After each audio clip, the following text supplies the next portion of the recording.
Hi everybody, welcome back to my channel. First of all, I just want to say if my mouth looks lopsided at any point, or if I bite my tongue and just start screaming, it's because I just got fillings done and I can't feel half of my face.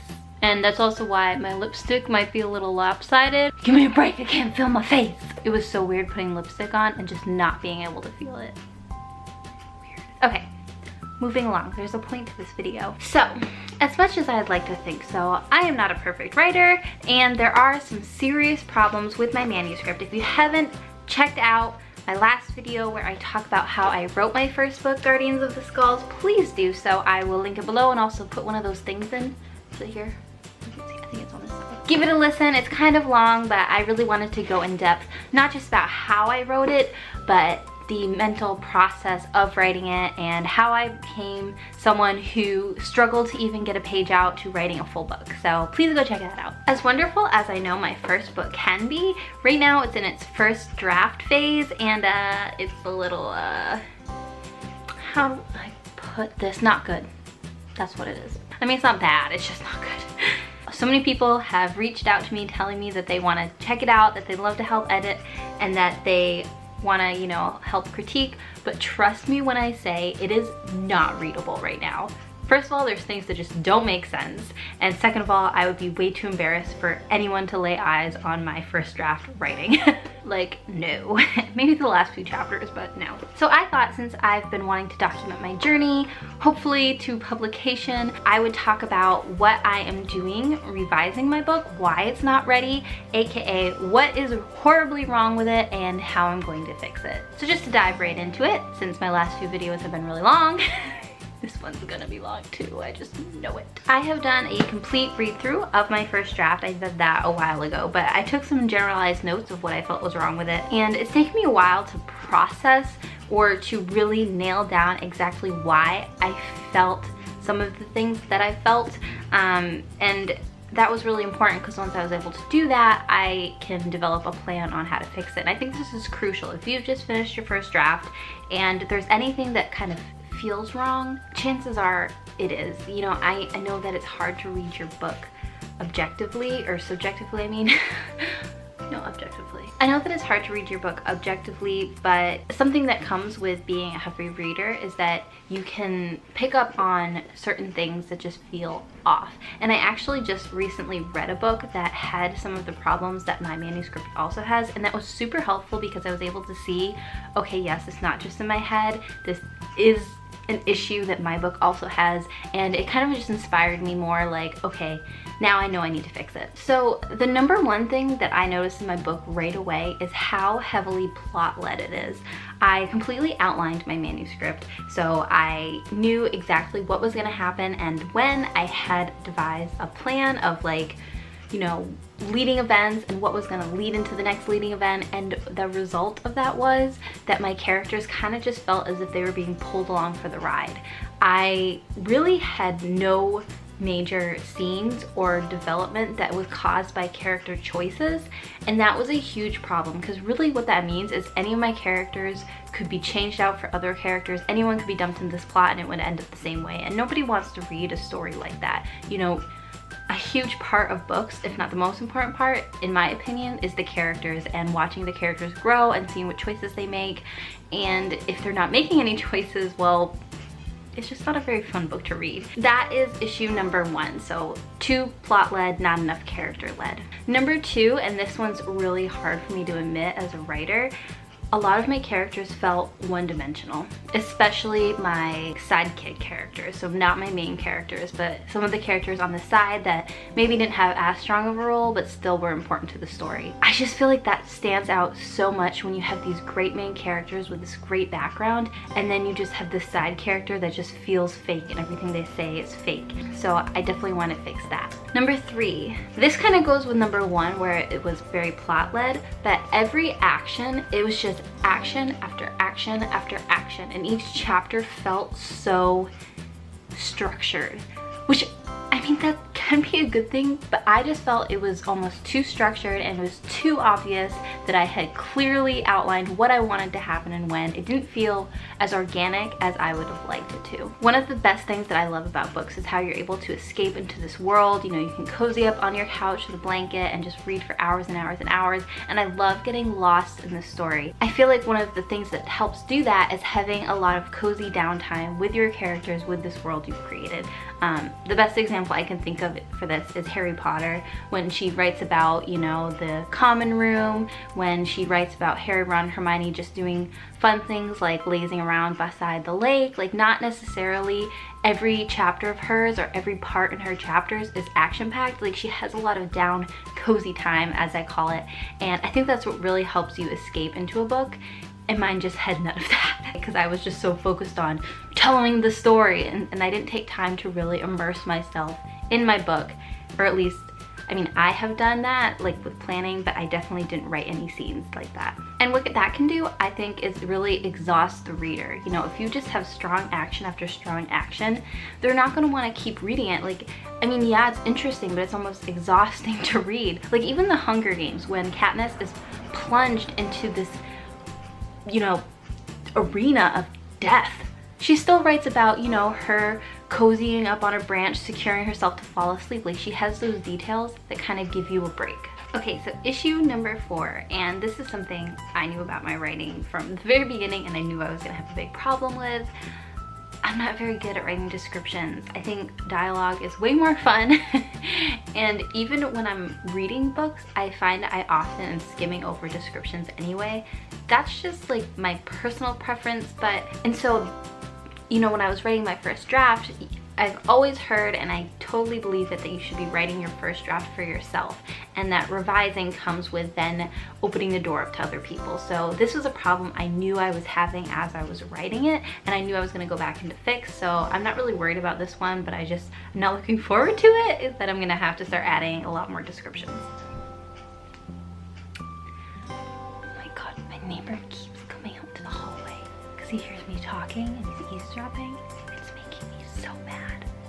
Oh my god. I think it's happened like 3 times, I'm not even joking.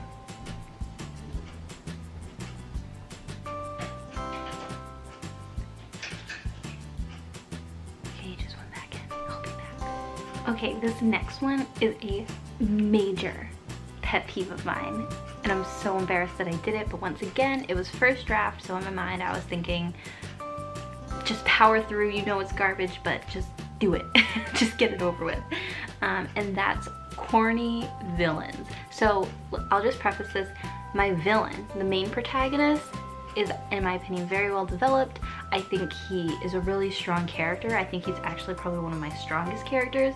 But my sub-villain, I guess the beta villain, she's just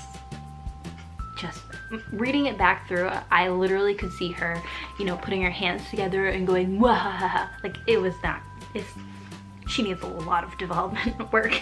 Okay, next, and I actually talked about this in my review of Keeper by Kim Chance, and it's a problem I kind of had in that book, and now it's a problem I totally knew about in my own book, and that's what I call the convenience factor.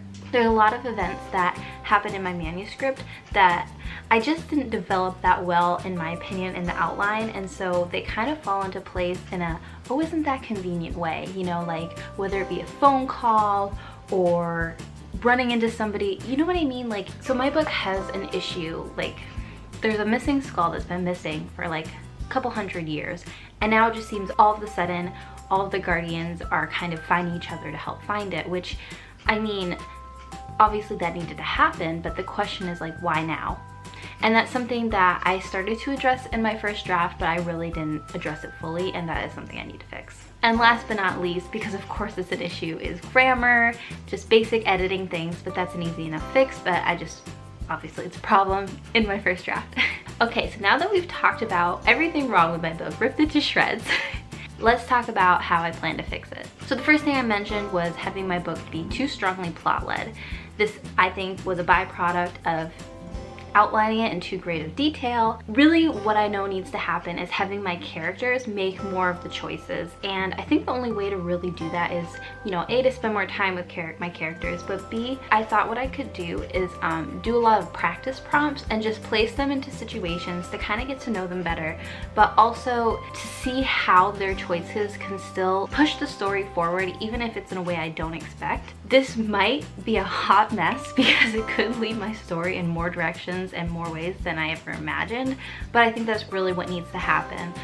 You know, the problem is I know exactly how I want my story to end, and I know how I, you know, plan for it to begin. So connecting A to B with all this chaos in the middle, you know, I outlined it so that it didn't feel so chaotic, but really I need to trust that my characters are going to get there. I have to let go. Okay, second issue was one-dimensional characters. So my fix for this one is something I've talked about loads and something that's actually on my writing goals, and that's to create complete character profiles for every single character in my story, not just the main characters. This will help me understand them better. It will help me imagine how they're going to react to things better and not just be these extras in my book. In the real world, people each have their own story and we're just all interacting with each other. So that's really something I want to put into my writing. I don't want it to be so clear that, oh, this is the main character, that's why they have more personality than someone else. Okay, third was action after action. And so really what I'm going to do with this, and it kind of goes with my first fix, but so in real life, you know, there's things that happen in between your major life events. You know, you've got to eat, you've got to go to the bathroom, you have to sleep, you know, there's dental appointments, there's basic human needs like showering, and when you're traveling the world you have a suitcase filled with clothes. And I really want to take a look at those in between moments, like, you know, in the downtime when they're traveling, what are they talking to each other about? How are they relaxing? How are they having fun? Like, nobody can be on this crazy adventure and not take some time to relax without becoming insane. So I just kind of want to slow it back, pull it back, away from the main points of action, and really create a story that my readers can just lose themselves in and immerse themselves in, and that want to return to the story because it was both action-packed, wonderful to read, but really enjoyable. Okay, next, poor descriptions. That one's easy enough. I have to go in and write some descriptions, more than just, it was a large room. Some of the rooms also, I feel I didn't even really develop that much in my own mind. I mean, I do have a pretty clear picture, but I think something that'd be helpful is to really take some of the important scenes and draw them out. You know, add details myself that I can later describe. That will also help me kind of map where everyone's standing in the room, so I don't have situations where someone says they turn left and talk to Ben, and then a few paragraphs later they say, to the right, Ben said this, like, because it's like, wait a second, where'd Ben go? Like, you didn't mention he moved. So just making sure that I have each scene really graphed out well in that sense. The next issue, having a corny villain or beta villain, I don't really know what they're called, but this one is kind of just gonna fall into my character profile. So I think once I really understand who she is and what her background is, she's not gonna just be this one-dimensional evil villain. Like, I need to figure out why she's doing what she's doing, you know? It's never just, like, no one just sets out, or few people set out to be evil just for the sake of being evil. Like, there's always a reason behind it, whether it's greed, jealousy, anger, you know, any one of those 7 deadly sins. I really need to pinpoint what hers is, more than just, oh, she's the holder of a shadow skull, so she feels evil. Like, no, Haley, come on. The next one's a little bit more difficult, just because I don't want to give anything away right now, but the convenience factor. I realized I had 2 choices. One, I could change it simply, you know, make it not so convenient, you know, find a way that these characters need to meet each other that's not going to just be like, oh, they happen to find each other, they happen to run into each other.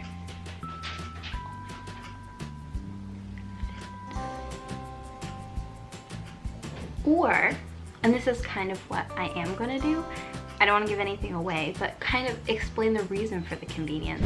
Instead of changing and complicating things, I decided, what if I just explain this away with a twist that no one saw coming? I don't want to talk about it too much because it'll be a spoiler, but I mean, you won't know which part I felt was too convenient, I guess. But yeah, I think it's important not to be afraid to address what you know is wrong with your book, because you can find really amazing ways to fix it that you hadn't originally thought of. Like when I came up with the solution for my convenience factor problem, I was like, oh my god, that's gonna make the story so much better and so much more interesting, and it's all just gonna fall together. And I love that feeling when you have a problem with your manuscript and it just all falls together. Like you figure it out, you're in the shower and you're like, that's it. And you're just like, yes! And you just want to scream, but you don't want to scare your fiance, because then he'll be like, what are you doing? And I'll be like, ah.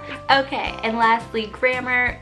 This one is easy enough to fix, so to say that I feel is one of the hardest to fix in practice, because let's be honest, some of us, you know, we know the basic rules of grammar, but when it comes to proofreading and line editing, it's exhausting. It's a lot to get through. So you could, if you have money and just don't have the resources to edit it yourself, just hire an editor. But for those of us who want to work our first draft into a better state, I think it's important to kind of go through it yourself and fix as much as possible. Otherwise, you're gonna end up spending a heck of a lot of money. So one of the things that I'm doing, other than going through it with a red pen myself, since I do have some training in writing and editing, but I'm also reading a bunch of books about writing. So there's the On Writing Well, which I've been reading for a while, and it's about nonfiction, but he mentions some really great points about writing in general. And then there's, of course, On Writing by Stephen King, which I mention all the time. But two books that I'm gonna be reading as well. This one is a book that my friend Nick got me for Christmas, and it's just self-editing for fiction writers, how to edit yourself into print. And it's just got amazing, I was kind of just skimming it because I haven't read it yet, but it's got amazing pointers really for every aspect of fictional storytelling and how to fix mistakes, like common mistakes. So I'm really excited to read that one. And then there's this book I'm also reading, The Complete Handbook of Novel Writing, Everything You Need to Know to Create and Sell Your Work. This is pretty broad, but they do have obviously some great pointers about editing your book and how to avoid common mistakes. So that's sort of what I'm doing as far as improving the mechanics of my writing. I also plan to take some writing classes, which I'm so excited about. I think I can start taking them in the summertime. And I just, oh my god, I can already tell I'm gonna be so addicted to taking classes. I saw the spring classes, but I joined the school I work at too late to sign up for any of the spring classes, so I have to wait till summer. But I'm so excited, like to be in just a room with other creative writers and to have a professional take a look at my work. It's terrifying, but honestly, I'm just excited. I like cannot wait for the feedback. All right, so now that I've torn my book apart so you don't have to, like I said, I knew when I was writing it that it was gonna have a lot of issues, but to me, it was so important to just get the first draft done, because now I can take a look at it in its entirety and really figure out how to make it as amazing as I know it can be, as amazing as I know that it is in my heart and in my head, and now I just have to translate it onto the written page to share it with you guys. So that's it for today. If you have any video suggestions that you would love for me to talk about, whether that's you want me to talk more about my writing process, my editing process, really anything, let me know and I would love to film them for you guys. I'm definitely open to suggestions. Also, a few people seem to enjoy my reviews, which is great because I have no idea what I'm doing when it comes to reviewing a book. But so I do have some more books down the line. I plan on reviewing Eve the Awakening by Jenna Maressi. That's next on my to be read after when I finish the Harry Potter series, which I've read 1,000 times, but I just want to finish it. And then of course, The Savior's Champion, also by Jenna Maressi, which is coming out at the end of April. I have to say, I've read the first chapter. I haven't gotten to the second chapter yet, but I've read the first one. I love it. Like, I really, really love it. Like, I'm so excited for this book. I think it's gonna be a huge hit. And I'm not just saying that because she's another YouTuber. I genuinely loved it. All right, I will see you guys on Monday. Have a wonderful weekend, and I'll see, oh, I already said that. And I will just plug my social media handles because I don't think I ever have. You can find them in links down below. I'm on Twitter, Instagram, NaNoWriMo, obviously, and Goodreads, where I'm pretty active on there. I don't leave that many written reviews, but you can see what I'm reading, what I'll be reading next, and yeah. All right, bye guys. I'm starting to fill my mouth a little bit. I bit my tongue like 3 times in this video. I hope you couldn't tell. Okay, stop that. That was weird. I'm very sorry. I'm sorry.